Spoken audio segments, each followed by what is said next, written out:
মধ্যে বাটুল আসল লোকটাকে কি করে খুঁজে বার করলো বলতো? এর নামই বাটুল। ও আগে থেকে কমিশনার স্যারকে দিয়ে আমাদের শিখিয়ে রেখেছিল যেন হাত তুলতে বললে আমরা সবাই বসে যাই, কিন্তু বাইরে থেকে আসা লোকটা সেটা জানতো না, তাই নির্দেশ মতো হাত তুলেছে আর ধরা পড়ে গেছে।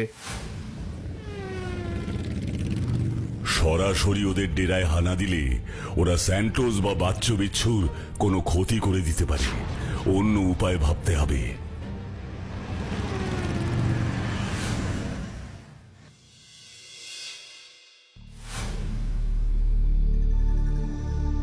এই বাটুল লোকটা খুব চালাক বস। এই যে কি বন্দি করে রেখেছে সেটা ঠিক বোঝা যাচ্ছে না। কি আবার বন্দি করবে? ওর নিজের নাকের ডগায় আমরা নিজেদের লোক বসিয়ে রেখেছি। পুরো চাপনগড়ি আর পুলিশ আমাদের কিচ্ছু করতে পারলো না।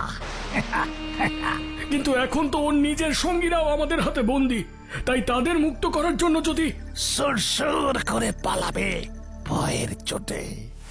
আরে কি হলো? এই দেখো, তাড়াতাড়ি গিয়ে দেখো কি গোলমাল হলো।